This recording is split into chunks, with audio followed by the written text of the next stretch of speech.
Uwepo wa Bwana ni wa thamani katika maisha yangu.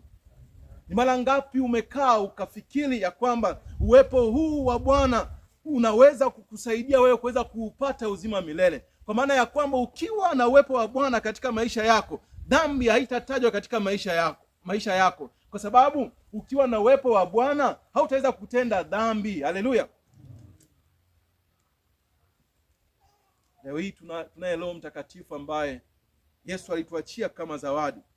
Alipokuwa akienda mbinguni akasema, nitawaletea msaidizi. Huyo ni Roho Mtakatifu ambaye anatusaidia katika udhaifu wetu. Kwa hiyo uwepo wake ni wa muhimu katika maisha yetu.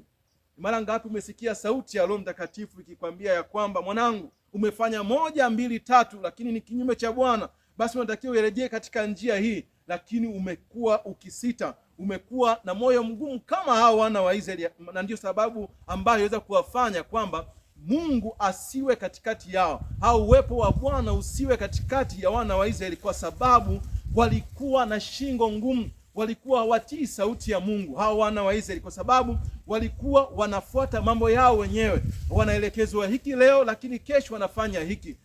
Wanaelekeza kwamba leo muabuduni Mungu wa mbinguni, yeye peke yake. Ukisoma katika kitabu cha Kumbukumbu la Torati 6 na ile fungu la 4 utaweza kugundua kwamba ilikuwa ni wimbo katika maisha yao kwamba tunapaswa kumwabudu Mungu, maana Mungu ni nani? Mungu ni mmoja. Lakini wao kwa kutokusikia sauti ya Mungu, kwa sababu walikuwa na shingo ngumu, wanaabudu miungu mingine. Lakini kwa sababu tunajifunza ya kwamba Mungu ni Mungu mwenye rehema, Mungu ni Mungu mwenye neema na rehema, haliweza kuwasamehe.